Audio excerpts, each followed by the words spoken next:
అందరికీ శనార్థులు ఎట్లున్నారులా మంచిగున్నారులే నేనైతే మస్తుగున్నా ఇంకెందుకు ఆలస్యం ఆర్తలల కోలం పాన్రి మాస్ మలన ముచ్చట్లు powered by Wagh Bakri tea మరియు రాజ్ నివాస్ ఇలాచి అండ్ మై డాక్టర్ స్ప్రేలోకి స్వాగతం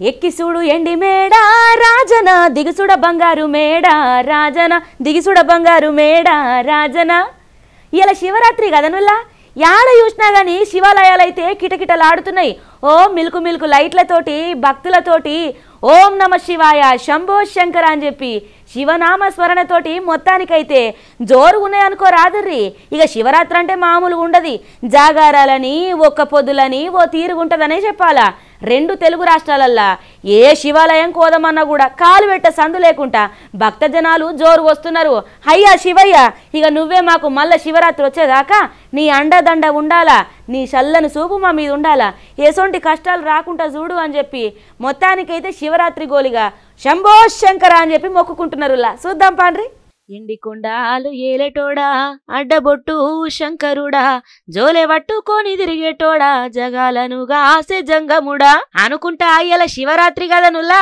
మొత్తానికైతే జాగారాలు ఒక్క పొద్దులు మామూలు ముచ్చట కాదు ఏ శివుని గుళ్ళ పోయి చూసినా కూడా భక్తులు కిటకిటలాడుతున్నారు ఓం నమ శివాయ శంభో శంకర అని చెప్పి శివనామ స్మరణతోటి మారుమోగుతున్నాయుల్లా గుళ్ళు ఎక్కడ చూసినా రెండు తెలుగు రాష్ట్రాలల్లా ఓ కథ కాదు ఓ లెక్క కాదు ప్రత్యేక పూజలు అభిషేకాలు జోరుగా అవుతున్నదిలా మొత్తానికైతే కావాలంటే చూడుండ్రి నేను చెప్పుడు కాదు రెండు కళ్ళు కూడా జాలై చూడబోతుంటే మహాశివరాత్రి పర్వదినం సందర్భంగా శివాలయాలన్నీ భక్తులతో కిటకిటలాడుతున్నాయి శివనామ స్మరణతో మారుమోగుతున్నాయి చూస్తున్న ఉమ్మడి కరీంనగర్ జిల్లాలోని వేములవాడతో పాటు పెంబట్ల పొట్లపల్లి కాళేశ్వరము అదేవిధంగా ధర్మపూర్లోని శివాలయాలకు పెద్ద ఎత్తున భక్తులు పోటెత్తి ఆ బోలాశంకరుడికి అభిషేకం నిర్వహించడం జరుగుతుంది చూస్తున్న పెద్ద ఎత్తున భక్తులు తరలి వచ్చి జలాభిషేకం చేస్తున్నారు అభిషేకాలు నిర్వహించడం జరుగుతుంది చూస్తున్న భక్తులు వేకువ జాము నుంచే బారులు తీరి ఆ స్వామివారిని దర్శించుకొని అభిషేకం నిర్వహించడం జరుగుతుంది వేములవాడతో పాటు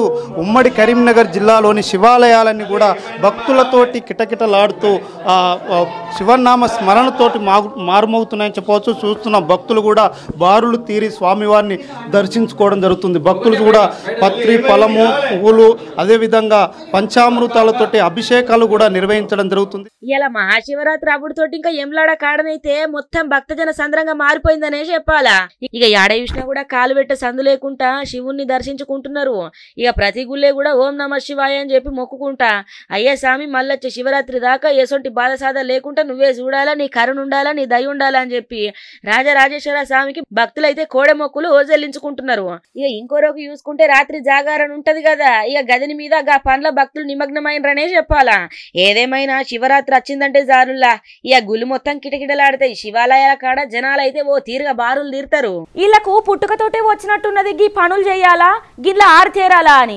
ఎన్నతోటి పెట్టిన విద్య లెక్కనే కొడుతున్నది కదా చూడబోతుంటే మరి లేకపోతే ఏంది చెప్పుండ్రి ఎండ్ల నెంబర్ 1 రాదు ఏపీ ఎండ్ల కూడా నెంబర్ 1 రాదు గిట్లా కబ్జాలు చేసుట్లయితే మస్తుగా వస్తుందిలా ఏడన్నా భూమి కనబడితే చాలు అలా కన్ను పడితే చాలు అధికార పార్టీ ఇంకేమున్నదల్లా గారిపంక పార్టీ వాళ్ళది కన్ను పడితే చాలు పోవాలా భూమిని కబ్జా చేయాలా అట్లెట్లా చేస్తారు సార్ మేము కొన్నేళ్ల కంచెలు చేసుకుంటున్నామా మా భూమి మీరు ఎట్లా చేస్తారు అని మాట్లాడితే ఊకుంటారు లేదు మాకే ఎదురు చెప్తారా మీరు వెనుక మాకు కావాల్సిన వాళ్ళు ఉన్నారు అధికారం మా చేతులు ఉన్నదని చెప్పి అక్రమంగా అరెస్టులు పెట్టాలా కాదు అంటే దాడులు చేయాలా ఇక భూములు అయితే కబ్జా చేసుడు పక్కనుల్లా చూడుండ్రి ఇక్కడ కూడా గట్నే అయింది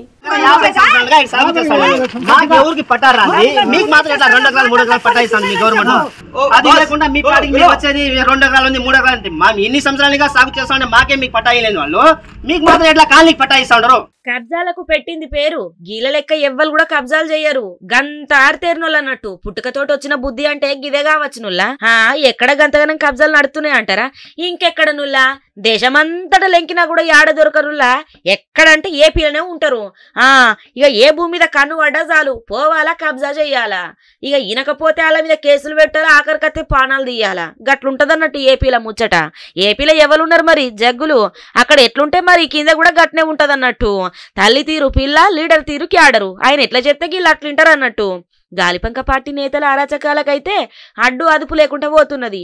భూమి కనబడితే చాలు ఆక్రమించుకుంటున్నారు. ఇక జగనాలు కాలనీకి అని చెప్పి పక్కపొంటున్న భూముల్ని సైతం ఆక్రమిస్తున్నారులా.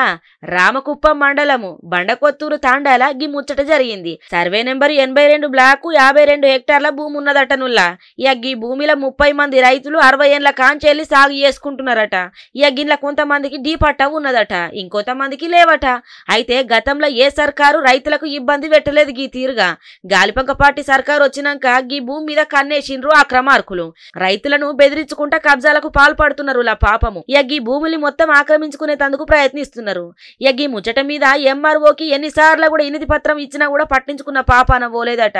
రైతులు మాకు న్యాయం చేయాలని కోరుకుంటున్నారు లా మొత్తం మీద. కావాలంటే చూడుండ్రి. ఎవరికి పట్టారా మీకు మాత్రం 2 ఎకరాలు 3 ఎకరాలు పట్టాయిస్తాను మీ గవర్నమెంట్. అది లేకుండా మీ పార్టీకి వచ్చేది 2 ఎకరాలు ఉంది 3 ఎకరాలు అంటే మా ఎన్ని సంవత్సరాలుగా సాగు చేస్తామంటే మాకే మీకు పట్టాయిలేని వాళ్ళు మీకు మాత్రం ఎట్లా కాలనీకి పట్టాయిస్తా ఉండరు. అది చూసినారులా. పోలీసులకు చెప్పినా పోలీసు వాళ్ళు పట్టించుకోరు, ఎంఆర్ఓలకు చెప్పినా ఎంఆర్ఓలు పట్టించుకోరు, ఏ అధికారులకు చెప్పినా ఏ అధికారులు పట్టించుకోరు. ఎందుకంటే వీళ్ళు జనాలకు పనిచేస్తలేరు. జనాలు జీతాలు తీసుకొని జగనాలకు పనిచేస్తున్నారు. ఆయన ఇట్లా గిరిక ఎట్లా తిప్పుతే ఇక్కడ పనులు అట్లా నడుస్తాయి అన్నట్టు. ఇలా చక్కదనం సావిట్లే పోను. గింత అన్నలం ఉంటదా అనుల్లా, గింత అంతర్గానం ఉంటదా? ఇక ఈ జగ్గులు 10 దగ్గర పడ్డది మేమే బుద్ధి చెప్తామని అంటున్నారు జనాలు. అయితే సాగు చేస్తా ఉన్న దాని ఫస్ట్ పట్టాయి మీ పార్టీకి వచ్చి అది చేసేసి ఇది చేసేసి వచ్చి ఎవరు చెప్పినారు? ఇప్పుడు మీరేం సర్వే చేశాక విఆర్ఓ తోడుకొచ్చినారు, మళ్ళా వాళ్ళ సర్వే వాళ్ళకి తోడుకొచ్చినారు. ఫస్ట్ వాళ్ళ సైడ్ లో ఉండే భూమి వాళ్ళకి కొంత పట్టా చేసి ఇచ్చేసి మళ్ళీ చేయండి అంటే మీ పార్టీ చెప్పేసి 2 చూసుకున్నారు. మాకు మస్తుగా అన్యాయం జరిగింది. ఎందుకు ఇట్లా చేస్తారు? మహిళా ఉద్యోగ నియామకాలల్లా మొత్తం తప్పుడు తడకలేమున్నాయి. కరెక్ట్ న్యాయం జరగాల. ఏడున్నది ఎందుకు తీసుకొచ్చిండ్రుగా జీవో నంబర్ 3ను ఆ దీక్ష పడేయాలా ఇప్పుడు అని చెప్పి మొత్తానికైతే కవితక్క దీక్ష కూర్చున్నదుల్లా. ఎమ్మెల్సీ కవితక్క గురించే చెప్తున్నా. అవక్క మరి మీ సర్కారు ఉన్నప్పుడే అవన్నీ చూస్తే అయిపోవు కదా. 10 ఏళ్ల కాంచెల్లి మీరు కూడా ఉన్నారు కదా. ఇప్పుడు మంచిగా లేదు చక్కగా లేదని మాట్లాడుతున్నారు అని నేనంటలే. పబ్లిక్ అనుకు వస్తున్నా ముచ్చటనుల్లా. కావాలంటే చూడుండ్రి. జీవో నంబర్ 3ను వెంటనే, జీవో నంబర్ 3ను వెంటనే, జీవో నంబర్ 3ను వెంటనే. మహిళా వ్యతిరేకి కాంగ్రెస్, మహిళా వ్యతిరేకి కాంగ్రెస్, కాంగ్రెస్. ఏమో మహిళలందరికీ మస్తు అన్యాయం జరుగుతున్నది. ఎందుకు తీసుకొచ్చిర్రు ఈ జీవో నంబర్ 3? ఇది తీసే పడేయాలా ఇప్పుడు, లేకపోతే నడవదని చెప్పి మహిళలకు ఉద్యోగ నియామకాలల్లా మస్తు అన్యాయం చేసిన జీవోకు వ్యతిరేకంగా భారత జాగృతి ఆధ్వర్యంలో ఎమ్మెల్సీ కవిత ఇక పట్నంలో ఉన్న ధర్నా చౌక్లో దీక్ష చేపట్టిందుల్లా. ఆమెనేమో మాట్లాడుతున్నది కదా, ఇందాం పాండ్రి. డిసెంబర్ 2023లో కొత్త ప్రభుత్వం వచ్చింది, రేవంత్ రెడ్డి గారి ప్రభుత్వం వచ్చింది. ఆ ప్రభుత్వం వచ్చే ముందు ఆడపిల్లల శవాల మీద పేలాలు ఏరుకొని ఆనాడు పర్సనల్ కారణాలతో చనిపోయినటువంటి ఆడపిల్లల శవాలను కూడా ప్రచారం కోసం వాడుకొని అధికారంలోకి వచ్చినటువంటి ప్రభుత్వం ఈ కాంగ్రెస్ ప్రభుత్వం. మరి వచ్చిన వెంటనే ఏం చేయాలి? వాళ్ళు విద్యార్థులకు అండగా నిలవాలి, ఉద్యోగాలు చేసుకోవాలని ఆడపిల్లలకు అండగా నిలవాలి. నిలబడ్డరా? లేదు. డిసెంబర్లో అధికారంలోకి వస్తే ఫిబ్రవరి 6వ తారీఖు కేసీఆర్ గారు సంవత్సరం నుంచి కొట్లాడుతున్నటువంటి కేసు నుండి ఈ ప్రభుత్వం హైకోర్టులో ఉపసంహరించుకున్నది. కేసు ఉపసంహరించుకొని ఆడపిల్లలకు వ్యతిరేకంగా జీవో 3 అనేటటువంటి జీవోనిచ్చింది. ఆ జీవో ఇయ్యంగానే చెప్పినాం మేము, ఇది తప్పు, ఇది అన్యాయం.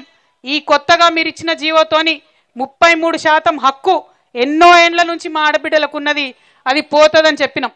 అదే చూసినారులో ఎట్లున్నదో ముచ్చట గదన్నట్టు మరి కథ.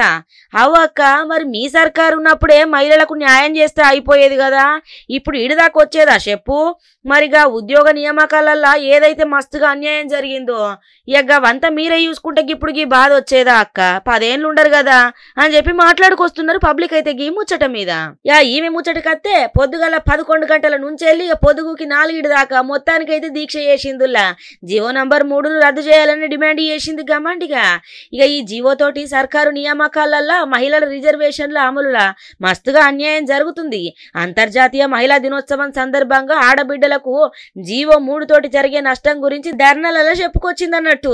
రాష్ట్రంలో రేవంత్ రెడ్డి నేతృత్వంలో మహిళా వ్యతిరేక సర్కారు పాలన సాగిస్తున్నదని కవిత ఆరోపించిందిలా. మొత్తం మీద గీ తీరుగా మరి మీ సర్కారు ఉన్నప్పుడే చేస్తే అయిపోవక్క ఈ బాధ లేకుండే అంటున్నారు మరి పబ్లిక్. జీవో నంబర్ 3ను వెంటనే, జీవో నంబర్ 3ని వెంటనే జీవో నంబర్ 3ని వెంటనే మహిళా వ్యతిరేకి కాంగ్రెస్ మహిళా వ్యతిరేకి కాంగ్రెస్ కాంగ్రెస్ ఈ నడుమ మస్తు ప్యాషన్ అయిపోయింది. ఏదో ఒక పని చేయాలా, అది ఎట్లున్నా సరే కానీ ఫేమస్ కావాలా, లైకులు కొట్టిపించుకోవాలా, మస్తు మంది ఫాలోవర్లు వెలగాల. ఇది ఒక్కటే మనసులో పెట్టుకొని ఏ పని అయితే గా పని చేస్తూనే ఉన్నారు. పానాలు కూడా లెక్క చేస్తలేరు. రోడ్ల మీద బండ్లు పట్టుకొని రయ్యారుయ్యా రయ్యారుయ్యా గిదే తిరుగుడు. గాపొద్దు ఒక పొలగాడు కూడా గట్లనే తిరిగిండు. ఆఖరికత్తే ఏమైంది, కింద సరస్క పడితే పానాలు కోల్పోయే కాడికి వచ్చింది. ఈ ముచ్చట ఇట్లా పెడితే ఇప్పుడు ఒక ఆమె కూడా గట్నే ఎత్తున్నదుల్లా. మళ్ళీ పేరుపు డాక్టర్ అట, మరి ఆమె కన్నా తెలిసి ఉండాలి కదా. ఓ బండి మీద ఇంతింతలావు బండ్లు పట్టుకొని దాని మీద డ్యాన్స్ కూడా ఆడుతున్నది. ఇక చూడుండ్రి కావాలంటే. ఈ నడుమ పబ్లిక్ మొత్తానికి ఒకటి ప్యాషన్ అయిపోయింది. ఎవ్వరు చూడు సోషల్ మీడియాలో ఫేమస్ అయిపోవాలా, మస్తుగా లైకులు రావాలా, ఫాలోవర్స్ ఫుల్గా పెరగాల. అంటే ఏం చెయ్యాలా, ఏదో ఒక స్టంటు చెయ్యాలా, ఏదో ఒక విచిత్రం చెయ్యాలా. ఇక మొత్తం పబ్లిక్లా ఇల్లే హైలైట్ కావాలా. అందుకోసం ఎంతటి పనైనా ఎత్తున్నారు లగ్గి నడుమ. ఇక మొన్నటిదాకా మస్తు మంది పొలగాండ్లు బండ్ల మీద రయ్యారుయా తిరుక్కుంటే ఇష్టం వచ్చిన స్టంట్లు చేసిండ్రు. ఆఖరికత్తే ఒక పొలగాడైతే కింద పడి పానాలు కూడా కోల్పోయిండు. లైకుల కోసము, కామెంట్ల కోసము, ఫాలోవర్స్ల కోసము పానాలు కోల్పోవడం అంటే ఏమన్నట్టు చెప్పుండ్రి. అవ్వయ్య కాయ కష్టం చేసి చదువుపిచ్చి ఇంతగానం ఇది ఎత్తే గీళ్ళేమో లైకులు కామెంట్ల కోసము ఫేమస్ అయ్యేందుకు గిదే జీవితం అనుకోని చెప్పి గిట్లా ఆగమాగ చేసుకుంటా పానాల మీదకి తెచ్చుకుంటుర్రు. ఇక ఇప్పుడు గట్లనే లైకుల కోసం మరి కామెంట్ల కోసం ఇన్స్టాగ్రామంలో ఒక ఆమె అయితే హల్చల్ సృష్టిస్తున్నది. ఒక యువతి, వరంగల్ హన్మకొండ ప్రాంతానికి చెందిన ఒక యువతి వివిధ రకాల బైకుల మీద జాతీయ రహదారుల మీద విన్యాసాలు చేసుకుంటా సోషల్ మీడియాలో వైరల్ అవుతున్నది లగ్గిప్పుడు. ఇక కావాలంటే చూడుండ్రి, నేను చెప్పుడు కాదు ఎట్లా నడుపుతున్నదో బండి. అది చూసినారులో ఓయమ్మనే మామూలుగా పోతలేదు కదా బండి మీద, రయ్యారుయా లారీల ముందటికెంచి ఇట్లా కట్టుకొట్టబట్టే బండిని. ఆగో ఎగురుతున్నది కూడా బండి మీద. అక్క జర భద్రము చూస్తే బక్క కొడుతున్నావు కానీ బండ్లు అయితే మస్తు లావున్నాయి. చూసినారులో ఎట్లున్నదో కథ. వరంగల్లున్న దవాఖానల డాక్టర్ గా పని ఎత్తున్నట్లు తెలుస్తున్నది ఈమె మొత్తం మీద. సోషల్ మీడియాలో క్రేజ్ కోసము బైక్ల మీద స్టంట్లు వేసుకుంటా సోషల్ మీడియాలో ఇట్లా వీడియోలు పెట్టుకుంటా చక్కర్లు కొడుతున్నది అనుకో రాదుర్రి. ఏకంగా బండి నడుపుకుంటా ఇక డాన్సులు కూడా చేస్తున్నది ఈ యువతి. సోషల్ మీడియా మాధ్యమముల జెట్టి బైక్ గర్ల్ అని చెప్పి ఐడి క్రియేట్ చేసి ఇట్లా వీడియోలు చేస్తున్నది గీమ. ఇక వరంగల్ హన్మకొండ హైదరాబాద్ హైవేల మీద విన్యాసాలు చేస్తా ఉంటది గీమె. ఇదంతా సోషల్ మీడియాలో ఫాలోవర్స్ కోసమే చేస్తున్నట్లయితే కనబడుతున్నది మొత్తం మీద. ఇట్లా చేసుడెందుకు, అటెనక సిక్కి దెబ్బ పడినాక దావకండ వాడేందుకు, మళ్ళీ చూస్తే డాక్టర్ ఏనట. ఏందో నుల్లా కథ పాడైపోను. ఎట్లా చెయ్యాలా ఏం కథ. ఈ తేప ఎండలు బాగానే కొట్టేటట్టున్నాయి కదా. ఇక ఎండాకాలం సురుగాక ముందే ఫిబ్రవరి నెల నుంచెల్లే మస్తుగా ఎండలు కొడుతున్నాయి. మనం గిరినికే గిట్లంటే గటు కర్ణాటక బెంగుళూరు దిక్కైతే చెప్పనవసరం లేదు, గంతగానం ఎండలున్నాయి. తాగేటందుకు నీళ్లు లేవు అంటే ఏ మాట చెప్పుండ్రి. ఎండాకాలం ముదరక ముందే గింత అన్నాలం ఉన్నదంటే ఎండాకాలం వచ్చినాక ఇంకెన్ని తిప్పలు కావాలా. ఇక నీళ్లు మంచిగా వాడుకోవాలా. రాక 4-5 రోజులకు ఒక్కసారి ఇక వాళ్ళు ట్యాంకర్లతో తీసుకొస్తేనే నీళ్లు. పేపర్ ప్లేట్లలో తినాలా, మొఖాలు తడిగుడతో దూడుచుకోవాలా అనే కాడికి వచ్చిందట నుల్లా. మనమే గింత దానికే బాధపడితే గాళ్ళు ఎంత బాధపడాలో చెప్పుండ్రి. ఈ చేప బాణుడు మస్తు బగబగ మండుతున్నాడు. మరి ఏందో ఏ కాలమైనా సరే మంచిగా ఉంటే మంచిగానే ఉంటుంది. ఇక బరాంచి కొడతామనంటే ఎట్లా చెప్పుండ్రి. ఏదేమైనా మన కాడ కూడా ఎండలు మస్తుగా ఉన్నాయట, భద్రంగా ఉండుర్రి. ఎండాకాలం రాకముందే కర్ణాటకలో నీటి కొరత సుక్కలు చూపిస్తున్నదిలా పాపము. భూగర్భ జలాలు నిండకపోవడంతోని 3000కు మీదుగా బోర్ బావులు ఎండిపోయినాయట. నల్లాలల్లా నీళ్లు రాక విలవిలలాడిపోతున్నది కన్నడ ప్రజానికము. అవును నీళ్లు లేవు మాకు తెలుసు, మా ఇండ్ల కాడ బోరు కూడా ఎండిపోయింది అని చెప్పి స్వయాన డిప్యూటీ సీఎంఏ ఆందోళన వ్యక్తం చేసిండ్రు పాపము. ఇన్ఛార్జు మంత్రుల్ని, సెక్రటరీల్ని, కమిషనర్లందరినీ పిలిచి ఎమర్జెన్సీ మీటింగ్ కూడా పెట్టుకున్నారు సీఎం సిద్ధరామయ్య. రాష్ట్రంలో నెలకొన్న మంచినీటి కొరత మీద మస్తుగా చర్చించిండ్రు పాపము. అన్ని ఊర్లకు తాగునీళ్లు సరఫరా చేయాలని అధికారులకు ఆదేశాలు కూడా ఇచ్చిండ్రులా. అవసరమైన జాగాలల్లా యుద్ధ ప్రతిపాదకన కొత్తగా బోర్ బావులు తవ్వుండ్రి అని చెప్పి జిల్లాకు 70 కోట్ల నిధులు కూడా రిలీజ్ చేసింది సిద్ధు సర్కారు. ముందు మంచినీళ్లు అటెనక చిక్కి ఏదైనా అనేది సర్కారు హుకుంలో మారిందన్నట్టు చూడుండ్రి. గట్లున్నది కథగక్కడ. నీళ్లు దొరుకుతలేవంటే మామూలు ముచ్చట్న ఎండాకాలం కాకముందే గింత ఇబ్బంది ఉందంటే 2 బిందెల నీళ్ల కోసం 4 రోజుల ముందే బుక్ చేసుకోవాలన్నట గంత అన్నలం ఉన్నది ఆడ ఇక అదట్లుంటే ఇంకో roku బెంగళూరు వ్యాప్తంగా ఉన్న అపార్ట్మెంటు అసోసియేషన్లు వాటర్ సర్వీసింగ్ సెంటర్లు స్విమ్మింగ్ పూల్ కార్యకలాపాలపైన పూర్తి స్థాయి నిషేధం విధించిందుల్లా ఇక చేతులు ముఖం శుభ్రం చేసుకునేందుకు డిస్పోజబుల్ వస్తువులు తడిగుడ్డలు వినియోగించే అంశాన్ని పరిశీలించాలని సర్కారు ప్రతిపాదించింది వాటర్ ట్యాంకుల మీద ఆర్టీఓ బెంగళూరు నీటి సరఫరా సీవేజ్ బోర్డు దాడులు నిర్వహించిందనుకోరాదుర్రి పరిస్థితి మొత్తం దిగజారుడుతోటి నీటి వృధాను నివారించేందుకు ఇక పేపర్ ప్లేట్లు ఐటమ్స్ వినియోగాన్ని పరిశీలించాలని నివాసితులకు సూచించడమని అపార్ట్మెంట్స్ నివాసితుల సంక్షేమ సంఘం తెలుపుకొచ్చింది నీటి వినియోగాన్ని సాధ్యమైనంత దాకా తగ్గించుకునే ఆలోచన చేయాలా నీళ్ల ట్యాంకర్లకు కొరత ఏర్పడినందున ప్రయత్నాలు పరిశీలిస్తున్నామని తెలుపుకొచ్చిరు పాపము మే నెల ముంచుకొస్తే ఎండలు ముదిరి బోర్బావులు ఇంకా ఎండిపోతే కన్నడ నేల మీద పరిస్థితి ఇంకా దారుణంగా మారే ప్రమాదం ఉంటదని చెప్పుకొస్తున్నారు కాబట్టి జర భద్రము నీరున్నదే కొంచెము వృధా చేయకుర్రులా ఇయో గివన్నట్టులా ఇయాల్టి మాస్మలన ముచ్చట్లు పౌడ్ బై వాగ్బక్రి టీ మరియు రాజ్ నివాస్ ఇలాచి అండ్ మై డాక్టర్ స్ప్రే చూస్తూనే ఉండుర్రి మళ్ళా రేపు ఇవ్వడదాకా మీ టీవీ 5 ఇగుంటా ఇంకిన్ని మంచి మంచి ముచ్చట్లతోటి మళ్ళా రేపు కలుద్దాం.